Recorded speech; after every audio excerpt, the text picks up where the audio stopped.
Alma Weaver-Jones. Welcome to the Star Coach Show. Thank you. So excited.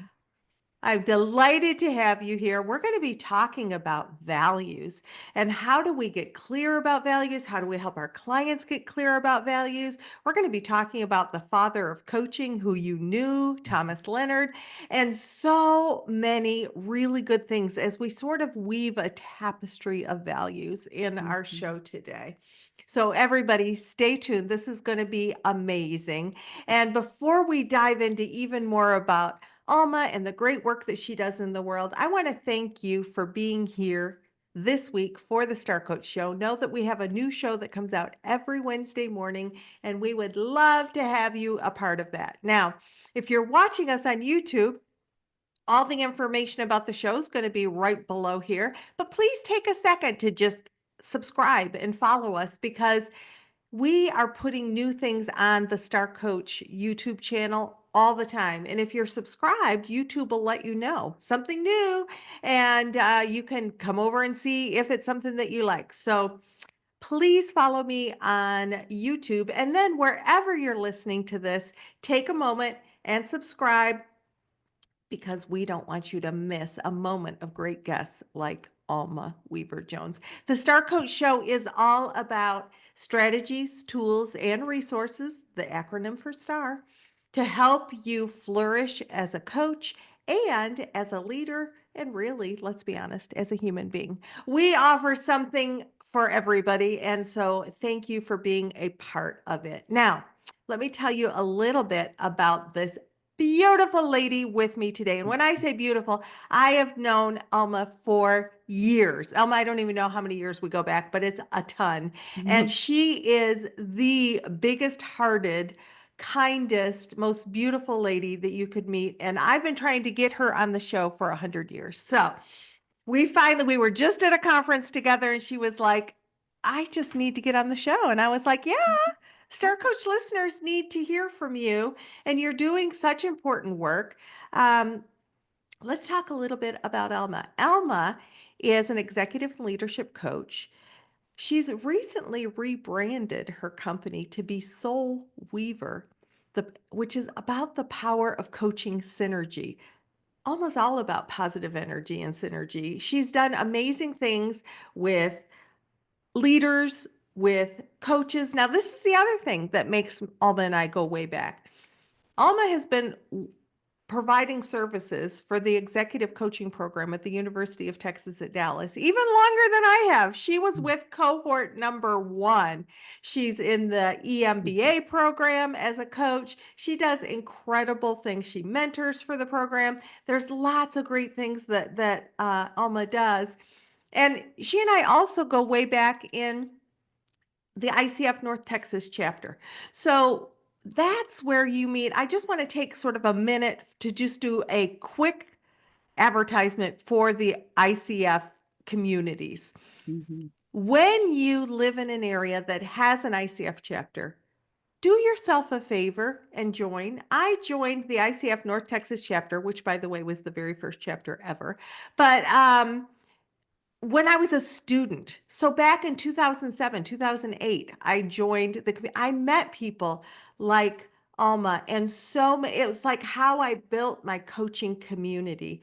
And how I built my coaching community was how I built my business. It just ended up being that way. So whether you have a community directly where you can go and rub elbows with people and have lunch with them, that's awesome. But we're in 2025. You might very well have a chapter that you can connect to, even if there isn't one physically close to you, that you can do virtual meetings with, that you can connect with other coaches. And I just got to say, isolation is no fun. That's why I created the Star Coach community. And that's certainly something you could check out if you want to be a part of community of coaches. And your ICF chapter might be exactly what you're looking for as well. So, okay, I'm going to get off that soapbox and get back into the saddle of what Alma and I are talking about. So Alma has done so many things over so many years. We had to really okay, what lights you up? What gets you excited? And we got onto this element of the fact that she's recently rebranded. Well, she's been a coach for over 20 years. So that is a big step to like, so we're going to talk a little bit about what motivated Alma to rebrand, what came up for her when she was in that place. Because Alma, I got to say, one of the things that I hear from coaches is, I don't know what to name my business. And then what if I don't like it in 5 years, 10 years, 20 years? I'm like, you know what? Mhm. Pivot, rebrand. And that's exactly what Alma did. So we're going to talk about that. But really, when I said to you, Alma, what do you want to talk about? You said, I am inspired to work with people around their values and how their values influence and inform and inspire them in their lives. And we thought, why don't we do that? Why don't we talk about your journey, but also how we differentiate values and needs and all sorts of incredible information. So, ladies and gentlemen, put on your seatbelt. We are getting started. So, Alma, Yes. let's talk about this. Like, been a coach over 20 years, and like, you know what? I am inspired to rebrand. What the heck's that all about? Well, it's kind of like that moment when our younger coaches say, this is something I've been doing all my life, and I finally decided to go to school and find out what this coaching thing is, right? And so, and then they get to coaching school and they find out it's not about giving advice, it's about asking questions, right? Right. So, but I've had the name soul for my entire life. Alma is Spanish and Latin for soul. And so when I married my first husband, rest in peace, his last name was Weaver. So I became a soul weaver when I married that gentleman back in the 80s. And yet, with my profession, I slowly have evolved into being who I am. So that's kind of the impetus for the rebranding. And before, I kind of let my head get in the way and say, you put soul in there, and people start thinking religion, or people all have their It's too ideas, woo woo. little Yeah. woo woo thing, and interestingly enough, a few years back, many people here may know Teresa Poole, who was our director at the UTED program for a number of years.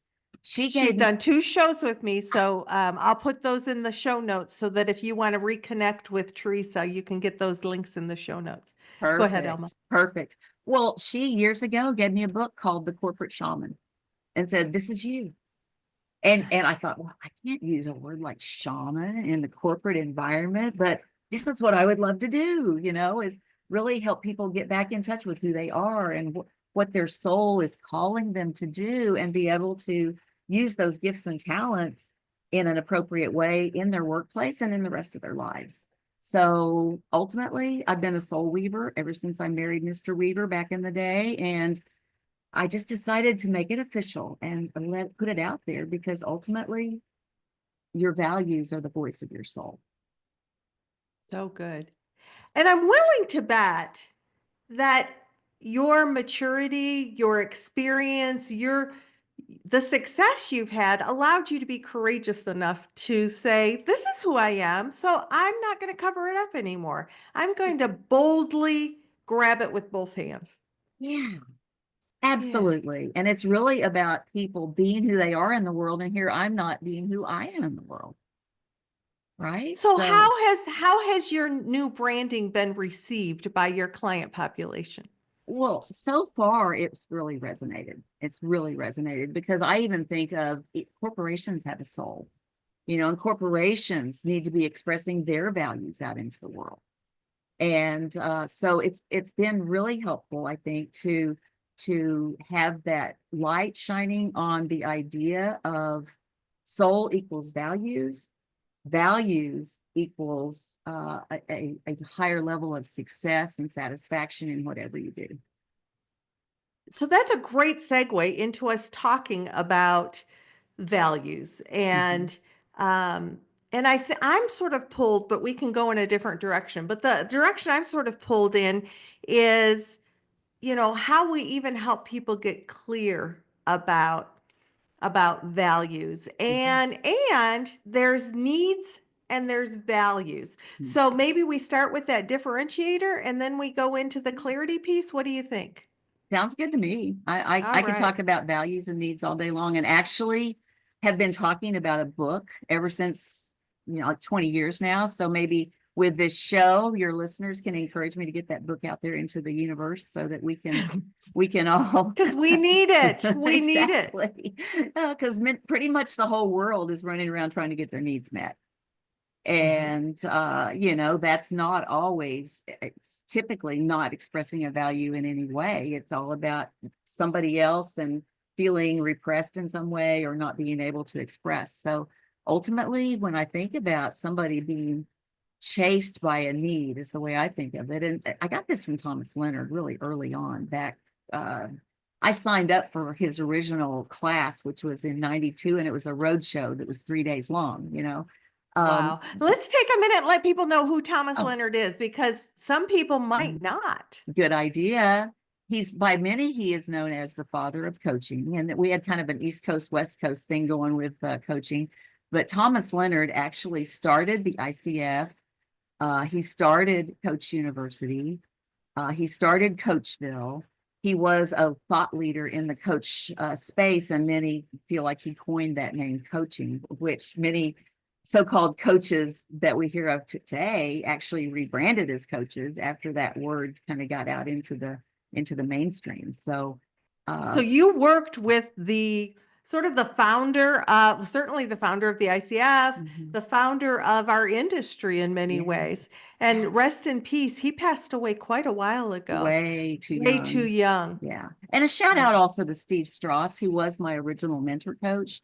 Steve was actually working in as a coach, but with a different label when I met him. And he met Thomas Leonard and introduced me, and the rest is history. I never looked back. I actually started as a coach to get a certification so I could go do something else because I needed a certification. And once I got my coaching certification, I never looked back. I never went back to that other modality that I wanted to explore Isn't that because I was interesting? trying to get my needs met. And with Okay. coaching, I was able to express my values.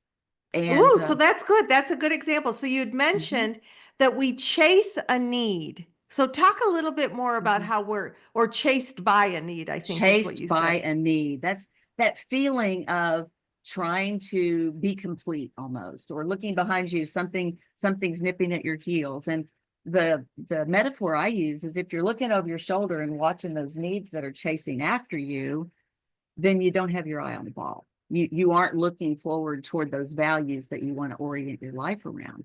And so you're liable to end up somewhere you didn't even intend, just based on the fact that you're trying to get away from the pain of those needs being unfulfilled.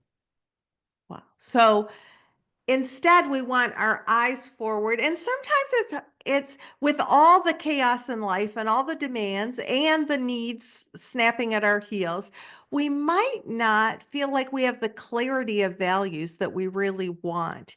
I'm sure Mhm. you've seen that with your clients, with your friends, with your, I mean, that's Yeah. so what advice would you give around getting clear about those values so that we can put a stake in the Mhm. ground and move towards something instead of putting all of our energy into running from.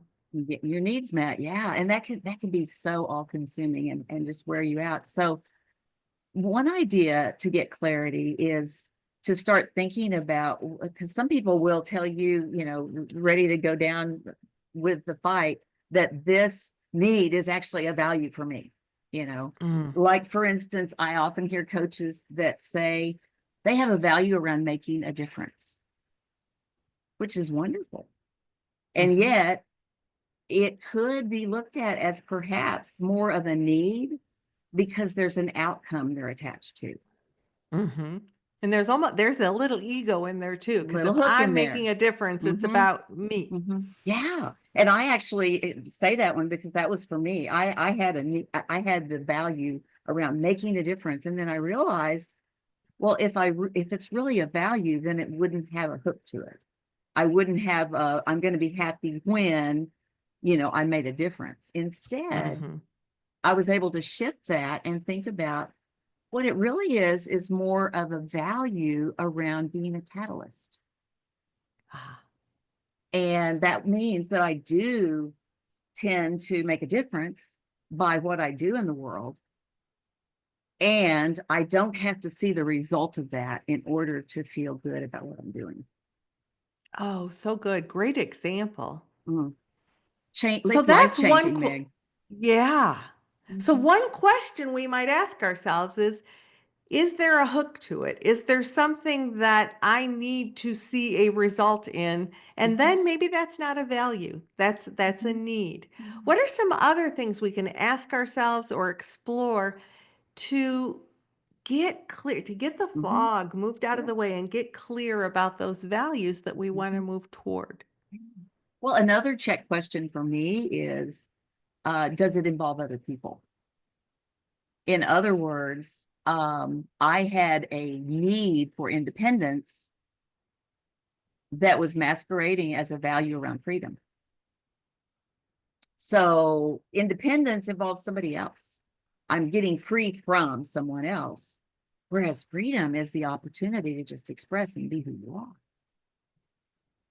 So I don't know if So that's sometimes it's a helps. little wordsmithing. It's Yeah. like getting clearer and clearer about the word that really represents what it is, and does it Mhm. allow, is it free? Is it Mhm. unencumbered? Is it Mhm. something you're moving towards, or is it attached to other people or Mhm. a result? Yeah. And the idea too that it's almost like that you're pouring something into a cup that has a hole in it. If that with a need, it's just like you just need more and more and more. And there's because you need that satiation and that's not going to come because there's a hole in your cup. So that to me is really the opportunity as coaches. It ties right in with cultivating a coaching mindset, being free of those negative influences, to be able to be open and as free as you can be of biases, and to be able to really take the time and space to look at your own life and see where you have opportunities so that you can be a better coach for the client that you're going to be working with. Love that. Speaking of clients, let's shift a little bit. As you help your clients get clearer about their values and understand that differentiator of what I'm moving toward instead of what I'm running from, what is some of the impact that that has on clients? Mhm. Well, it all gets back to Maslow, right? I mean, for those of you out there, Maslow's hierarchy of needs, I think, is pretty much in our DNA as a society nowadays. And, if people are there trying to get their needs met, they're at that lowest level of survival. And if they can get those needs met, whether they're food, clothing, and shelter, or a need to be heard, a need to be right, a need to be loved, those all can get in the way of people being able to move up the hierarchy and get into that place of transformation. So ultimately, it gets back to Maslow. And then also for those that have looked into this as a corporate kind of competency. Barrett has some great work out there that applies the Maslow hierarchy to corporations and the ability to express values at the corporate level so that you're able to be in that space of being more of a change agent and ultimately more successful. So we've brought up corporate a couple times, and I know that a lot of people that listen either work in organizations or want to work in Mhm. corporate organizations. And so I think we've already touched on a couple of the myths, the things we tell ourselves, like we Mhm. have to be buttoned up and tight, and we can't have a name like Soul Weaver, and approach organizations, or organizations just want to deal with the bottom line. They don't want to deal with woo-woo things like values and the way that our souls speak to us. And yet, I'm willing to bet that that is not the experience that you've had as you've worked with organizations. Can Mhm. you share a little bit about how this concept of values and tying into our values has been received by the organizations with whom Mhm. you've worked? Sure, sure. Well, there's so much out there now that I feel like supports this idea. Thinking about a corporation is a collective of human beings, typically. Well, Hmm. maybe more robots these days, but than there used to be. But ultimately, that you have humans that are the ones that are making decisions. They are setting the goals, they are creating processes and procedures, doing a lot of things within that structure that may or may not be fulfilling, right? And so I think strength psychology fits in with this, and so many companies have embraced like the Gallup strengths Yeah. philosophy, which points right back to the idea that, wow, if you can really strengthen those ingrown in talents that you have been Mm-hmm. given, then you're Kind of your going to be innate talents. Yeah. innate talents. That's the word I was looking for. Yeah. Yeah. There's that ability to get more gain than if you're trying to go around and do something that's really not necessarily in your wheelhouse. You might be able to do it eventually, but no. So in my mind, this is a time where corporations are more than ever trying to understand, how do we engage not just the minds of the people on our team, but how do we engage their hearts so that they are here long term and they are not just looking at us as a stop on their resume journey. So ultimately, I think that's what it's all about, is corporations and the people who run them are realizing that the souls that get the work done have Yeah. to have some fulfillment. Otherwise, they're going to vote with their feet. So good. So I told you that my interviews are super conversational and that often a question will pop up that I'm positive somebody in the audience is sending to me somehow. Yeah. It's all in the big connection of one another. And the thing that came up for me while you were sharing is, I bet there are people in the audience who are thinking, Alma, what have you done? What are some things that I could learn from you to be successful as a coach, because you've been able to sustain and build and sustain your business for over 20 years, and I'm looking at it and thinking, how do I even start? So what advice would you give for creating a sustainable, healthy business? Well, a couple of things. And the first thing is something you've mentioned already. Get involved with a community of coaches. And I believe the ICF community is the standard out there. And so many of the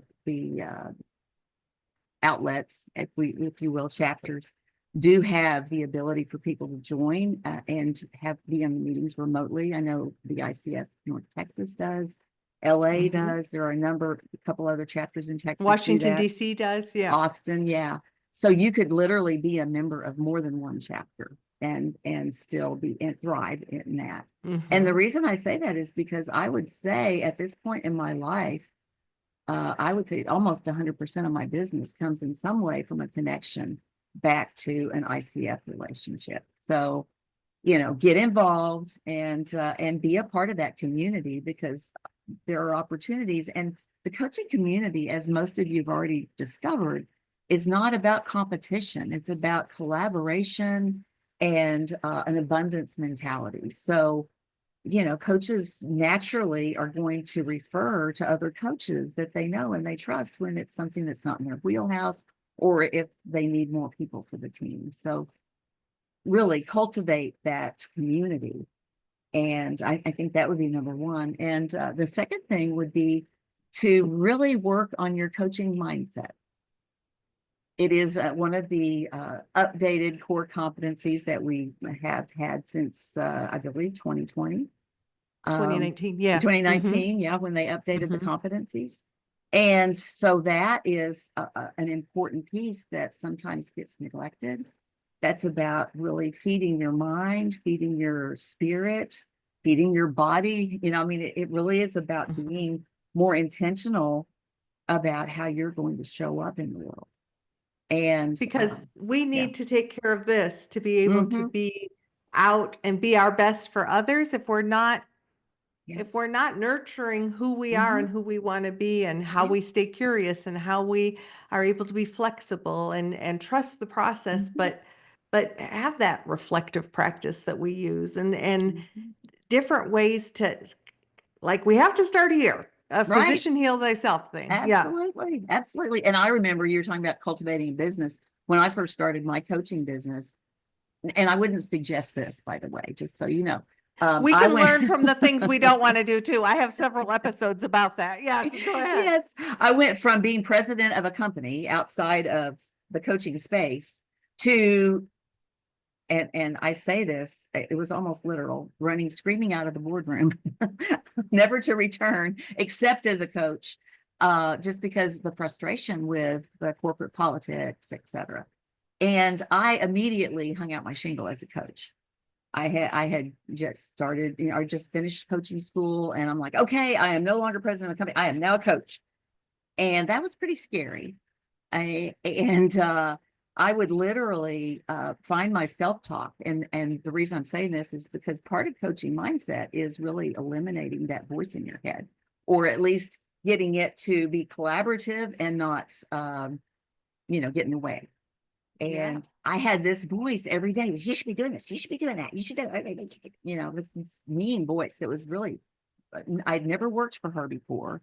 And I was really not happy with how she was trying to manage me. So I would literally, I live on a little farm. I have horses, and I do horse assisted coaching, by the way. But back in that day, I would literally go to the barn. I would shovel manure. And I would tell my inner voice, we are going to stay up here and work on this until you shut up. And I trained my inner voice to stop being so critical of me and Negative what and I did critical every and day. yeah. Exactly. Yeah. So that's something I think that really you can take to the bank. And that is that ability to have your inner voice be more supportive and less critical. So good. Now, I just want to clarify something. Sure. You said earlier, and I'm going to share this, but I don't recommend that you do it. And I'm assuming that what you meant by that was just quit your job and hang your shingle. But I could have been That something. It's not the dealing with your inner voice that you don't recommend. It's no. the, Yeah, yeah, don't recommend quitting your job one day and hanging out your coaching shingle the next day unless you're giving yourself adequate ramp up time. Because I, right. went from thinking, I'm no longer this. Today I'm going to be generating revenue as a coach. And for With those of you no who've been at it a runway, day or with no two, runway. Yeah, it takes a little while to build up that runway. it Yeah. does. Yeah. So that As was a what I matter would of not recommend. fact, you know Cynthia Lloyd-Darst, don't you?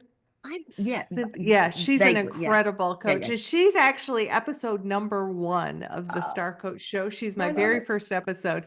And we talk about that very thing. We talk about, like, what other business would you have that you think, oh, I'll just quit my job and open the doors to my business the next day and think that I'm just going to, knock it out of the park. You've got to Mhm. have a runway.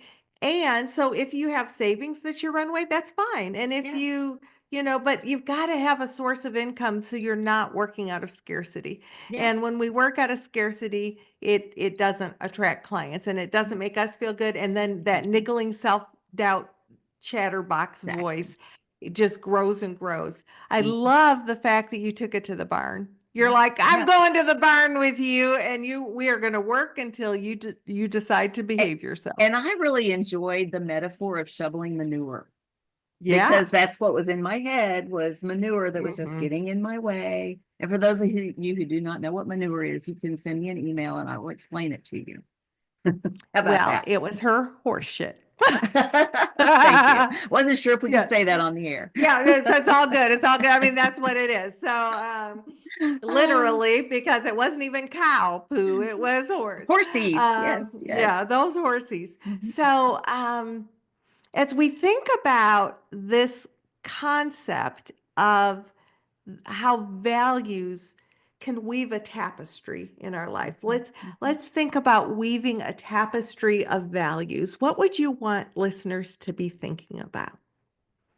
Well, to think about, what is it?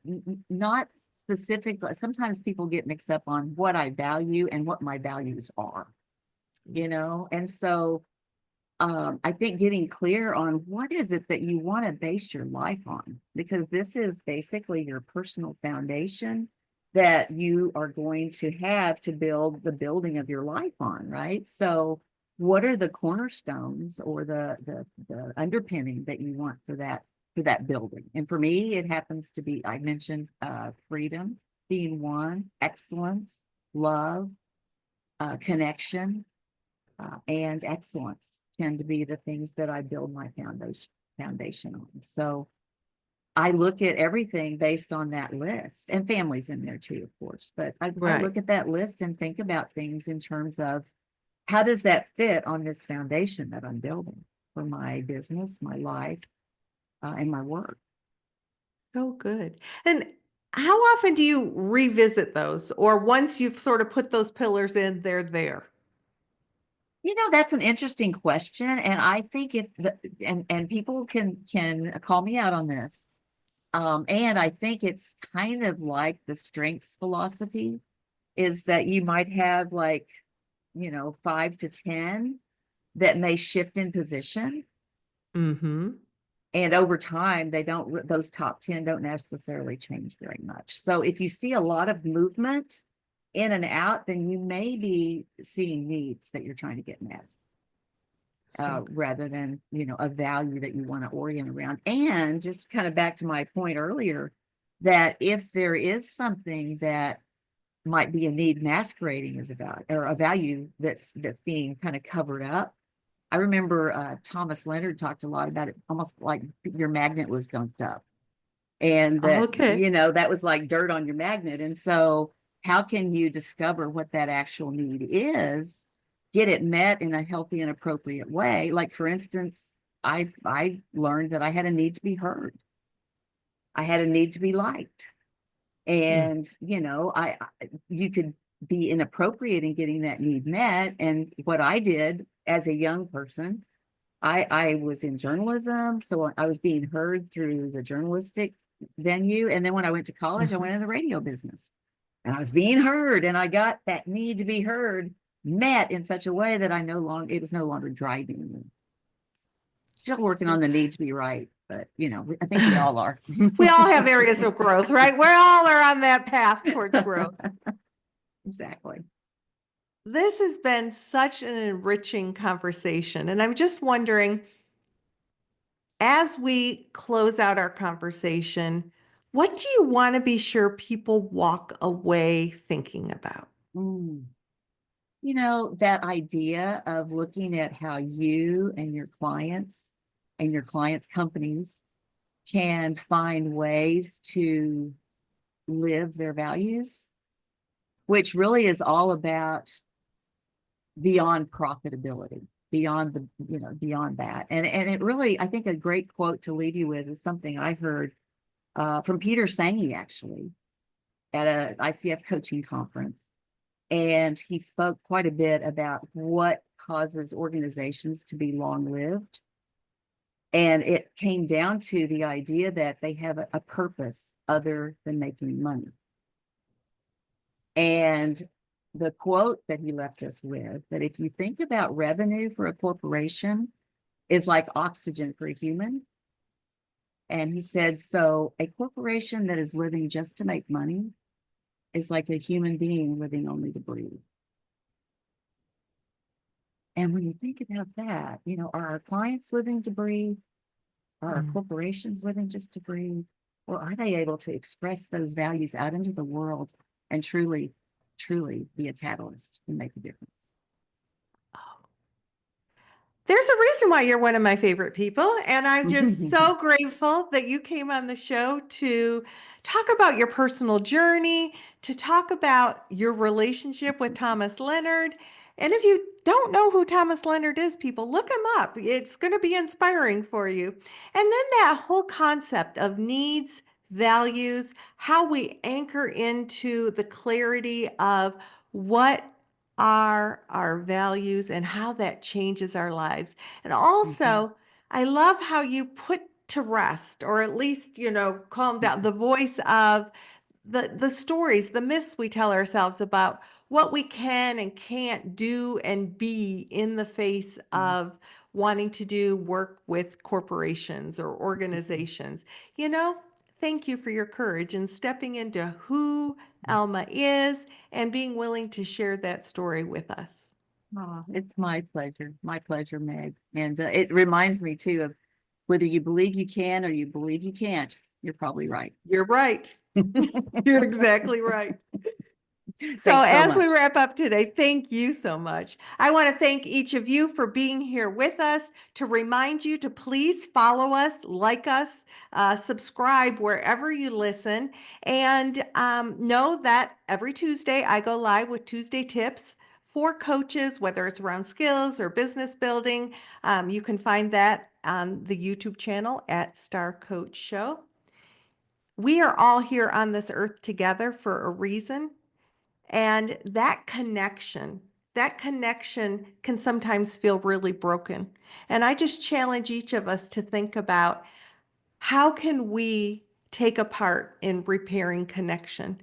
And maybe it's challenging, supporting, maybe it is making some decisions about what works for us, but always being in that place of what can we do to do the heavy lifting together? Because ultimately, a house divided falls. So, with that, once again, thank you for being here at the Star Coach Show. Thank you to the amazing Alma Weaver-Jones for being with us today. And here's to the best for your success. We'll see you next week.